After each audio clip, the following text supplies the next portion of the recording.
this is where the draft got really interesting. Ace Bailey, who has had a hell of a couple of weeks, the Rutgers freshman, elected not to work out for any teams. I believe that was the first time ever that a U.S.-born player, a U.S. prospect, has not worked out for any teams before the draft. It was believed coming into the draft that Bailey wanted to stay in kind of that Northeast corridor. He was looking at Washington. He was looking at Brooklyn. Those two teams drafted 6th and 8th. He did not work out for the Utah Jazz. Jonathan Givony over at ESPN, who's the most plugged-in guy that I know on these college prospects, he said that Utah was not his preferred destination or one of his preferred destinations. But Utah said, you know what? I don't give a shit. I don't care. I am drafting Ace Bailey because we need someone like Ace Bailey. What did you think of how Bailey handled the draft process and Utah taking him kind of sight unseen in this draft? It's one thing not to go work out for people, and his agent's point was, hey, he worked out for everyone at the combine, and everyone got the chance to which talk his to agent him, should know is not the same which thing. is definitely not the same thing. It's another thing to cancel on teams, which is what he did, schedule workouts and then cancel them. It's another thing to have it out there that, oh, I prefer this destination, I prefer that destination. And by the way, if that's bad reporting, you could come out and say, hey, hi, I'm Ace Bailey. I'm on social media. I'm telling you guys right now, I have a direct line to all of you people, which didn't exist 20 years ago. That is not true. I don't have that. Nobody ever did that. So that makes me tend to believe that, in fact, he did have preferred destinations, which is not something I think sits well in this league when you're a rookie. So I don't think it was good advice. I'm not sure how staying in the Northeast qualifies to also have the Pelicans on your list, which was one of his, quote, preferred destinations. I mean, I guess they're like, when it comes to Western Conference teams, they're one of the most easternmost Western Conference teams. I don't know. I'm just making it up at that point. Absolutely no sense. I mean, one thing. What's good, Souls of Thought family? It's your boy Norris, and we back again with another reaction video. As you can see here, we got Sports Illustrated with Rachel Nichols and Chris Mannix, and they're talking about Ace Bailey. And I'm going to have a totally different take on Ace Bailey, and I think it's because I'm able to share an unbiased opinion. I can say what the big people can't say. And if you notice, everybody had a very negative thought process on Ace Bailey. And I did at first until I kept researching and paying attention. With that being said, if you notice, everybody wanted to, talk about where he wanted to go, that he only wanted to work out for, he didn't want to work out for any teams. I mean, hey, it's no different than the NFL. I know it never been done in the NBA, but hey, who's to say that it can't be done? With that being said, there's a lot of negative connotation to what's going on. And I'm just trying to show you guys some different views. The most positive view I've seen actually came from Jeff Teague and them on 520 podcast. So I'm going to show you guys that. And then I'm going to wrap it up with my thoughts on what is actually going on with Ace Bailey. At the 5th pick to the Utah Jazz. Areas Ace Bailey, baby. I ain't never seen somebody so sad to get drafted. And they doubled down. Well, I guess we'll move on. But Danny Ainge, you to go. Jaqueen on the super chat said, man, start off with that goofy that skip all beats just to go to Utah. Hey, man. He said, I want to play in the East Coast. Boom says you so far west. Don't you worry, buddy. Don't even worry about it. Get your jacket ready. You will be at Utah Jazz. But the Utah, actually, they damn near was number 2 to me in the draft, first round. They got 2 quality players. So Danny Ainge came up. I did. Now, listen, before the draft, they had some rumors going on talking about Utah had presented the Celtics with a crazy deal for Jaylen Brown. And I saw what they drafted. I said, boy, if that's what they was offering, that's a hell of a stimulus they was trying to be on. But I ain't mad at Utah, man. I don't care what you say. Hey, come hoop, bro. And it's the perfect organization for you right now. You gonna get the hoop? That's what you want, really, ain't it? No. You gonna get the rock out, man. No, I mean, he gonna get the hoop. That ain't what he wanted. And all that. Yeah, but that's what I was gonna say. Like, when you make it to the NBA, bro, the biggest thing is that they got banks in every city. Yeah. So you're gonna be able to go to. So before, because I do want to finish off with 520 podcast, shout out to Jeff Teague and his team, man. They do an incredible job reporting the sport. I think they catching up with Gil's Arena, to be honest with you. They're doing very, very good. So shout out to 520. with Jeff Teague and his team. With that being said, I think this is something that we need to really highlight, and I didn't want it to be overlooked just because this was a great black athlete. And what I noticed is everybody was talking about, he didn't work out. His agent said that, he worked out at the combine. That's enough for everybody. We see it done in the NFL. I know the NBA is different, but change is not inevitable. With that being said, he also listed a few teams that he wanted to go to, which were the Philadelphia 76ers, the Washington Wizards, and then not the Wizards no more. They're Washington. I don't know what DC. Are they still the Wizards? Oh no. And I lived there for a while, but he wanted to go to DC. He wanted to go to DC. He wanted to either go there, Philadelphia, or he said New Orleans Pelicans. And a lot of people, even Rachel Nichols made her little smart comment like, well, I don't know how New Orleans Pelicans get in there. It's not really a Northeast or East Coast team. What Ace Bailey was trying to articulate without saying it out loud is that he currently is not comfortable with other races. And not saying that he's not used to them, because he went to college, he played around a lot of different races, but you can tell this is a young man that wanted to put himself in what he considers a safer environment with people who look more like him. We all know DC is Chocolate City. It's a great place for Black entrepreneurs. It's a great place for Black people. Do they have crime? Yes. But at the same time, two things can be true. It's a crime-ridden city, but they also are very supportive of their African-American community. Philadelphia 76ers, same thing. Very supportive of their Black African-American people. And then, of course, New Orleans is just another place where, a lot of African-Americans love to go party. It's a good scene, but it's heavily African-American there. And I'm not someone, so if you follow my channel, you guys already know I'm not big on the whole race thing. With that being said, I still don't discount what other people might need or what they might feel to be what they consider a safe environment. And I think Ace Bailey was trying to say, without being racist or coming off racist, is, hey, I want to go to these locations where I feel more comfortable playing basketball and being who I am. Depending on where he grew up, if I'm not mistaken, he stayed home.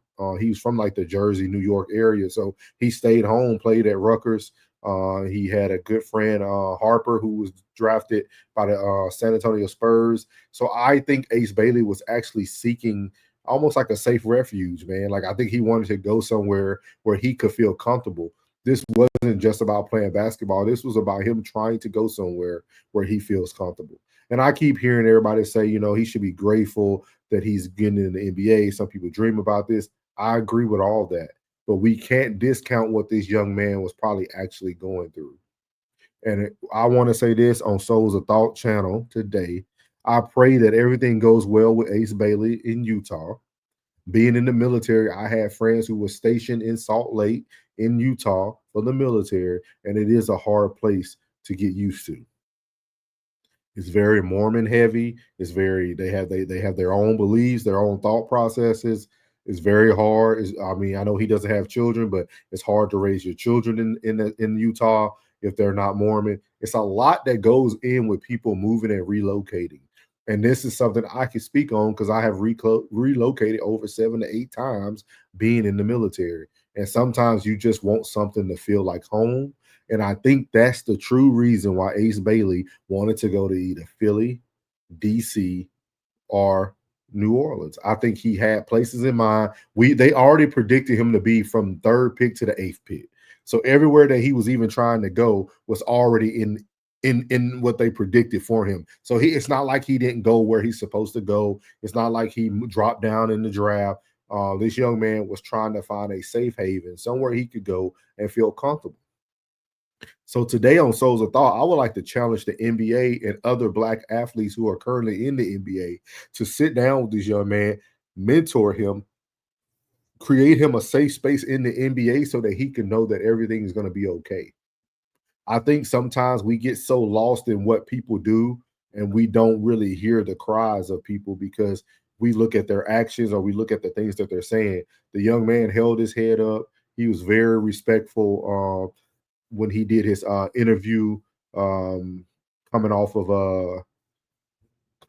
the getting drafted. He did do an interview. Let me find that for you guys, so you guys can see how he held himself appropriately.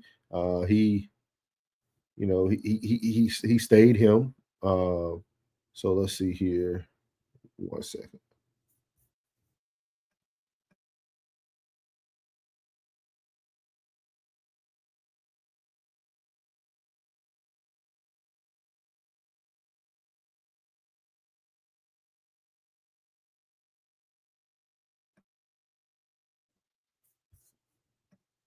I got it pulled up. I'm gonna pull it up for you guys so you guys can see what's going on here.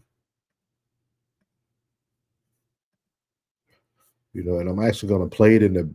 I'll let you guys watch it. ESPN like the copyright stuff, but we'll see. I don't own the rights to this, so it's coming from ESPN. With the 5th overall pick in the draft, despite reportedly not wanting to play for the team and having declined to work out for them before the draft. He had a pre-draft process where he refused to work out for any teams, leading to speculation about his preferred landing spots, with some reports suggesting he favored the Washington Wizards, Brooklyn Nets, or New Orleans Pelicans. Here's Bailey on going to Utah. Ace, there was a lot of speculation, the buildup in your draft process. You seem pretty happy to me to be going to Utah. What do you say to people that maybe just don't believe that? I mean, I control what I control. So how they feel. But to my team and me, me focusing on the basketball and them doing what they're doing. So it happens. So as you see there, he kept it short and sweet. He stayed professional. He didn't say anything negative. He didn't. I think what we seen there was a young man who was actually very heavy in his head, had a lot running through his head. We don't know what people are going through too. When people have desired position, we don't know his life living situations. We don't know if he had like a grandmother or somebody he wanted to be closer to, or travel wise for family game. Like we don't know what all is encompassed in this, but with that all being said, I wanted to say that I feel that we missed the mark with this young man, and I don't think he had a negative attitude about where he was going. I think this young man was just trying to say that he wanted to go somewhere that he could possibly start his career off and be comfortable. Do I feel he's going to eventually be comfortable in Utah? Yes. Do I think he's going to be a star in Utah? Yes. I think he's going to have that Donovan Mitchell type of style. He's going to come in, he's going to attack. I think he's going to have some great years, and he's going to demand some money, and he'll possibly trade or ask to be traded once that goes on. So just something to think about there. But with that being said, I just wanted everybody to know that it is okay for people to feel a certain way, for people to think a certain way. And then I just want to close out again so you guys can hear a little bit more of Jeff Teague and his team, because they had one of the most decent outlooks on the whole thing. To the bank, you're gonna get to have fun. You're not there that long. You're there for 6-7 months at most. Bro, lock in. You're gonna go home. Yeah. Oh, you're going home. Yeah, you're going home early. You're never making the playoffs. So you're going home. Lock in with that 82. You'll be back in Atlanta, Miami very soon. Yeah. Like, go ahead and get your game right. Hoop, play. And it's probably the best for you, bro. Yes. Like, no disrespect to the people he got around him, not his parents or nothing like that. I don't know the dude like that, but you need to keep the main thing. Like, bro, go make Utah pop. Like, do what Donovan Mitchell did. Yeah. He had it lit in Utah. They was going to the playoffs. They was winning. Nobody cared. He got his own shoe. He got all that shit in Utah. Yeah. Then he left. Yeah, that's a fact. Like, he handled his business first, though. And then left. Yeah. Bro. You got 7 years, champ. Make the most of it. Get you an all-star bid. Have some crazy stats. Yeah, your thing, bro. Make it your own. And it's a privilege to be in the NBA. Like, before you know it, bro, that shit be over. And if you go there and trash, it's a lot of people that was top 10 picks, bro. And they make it. That didn't play long. So as you see there, like Jeff Teague told him, man, just go there, do your thing. Donovan Mitchell was able to establish himself there. Jeff Teague was kind of judging him without judging him. Sometimes you can see how kids are brought up by the way they dress or their style or the things that they choose to wear for these drafts. But even with that being said, I think this young man needs a lot of grace and a lot of empathy because I think this young man was looking for a safe haven, and those places that he desired to go to had some familiarity for him. With that being said, again, before I let you guys go, Black African American athletes in the NBA, take this young man under your wing, educate him, keep him safe, let him know how to reach out for help or a conversation, and go from there. But I don't think this had nothing to do with basketball. I think he was trying to get to a safe place. And this is something that we're going to have to start talking about. These young kids have now been exposed to so much negativity via social media when it comes to racism, when it comes to everything being divided, diversity, the lack of diversity. Kids are now battling things that we never thought people would have to battle, and it's only going to get worse because we're continuing to be divided. For the most part, we can't agree to disagree. With that being said, this young man is just asking for help, but he's asking for it in the silence, and we need to hear him. So, Ace Bailey, man, if you ever see this video, I think they had you all wrong, man. I think you was out there searching for a safe place that you were familiar with, and there's nothing wrong with that. Now you got drafted by Utah, and you go show them what you did. And Rutgers wasn't no fluke. And like I leave every video, God loves you, which is most importantly. I love you. You're beautiful, and your boy's out. Let go.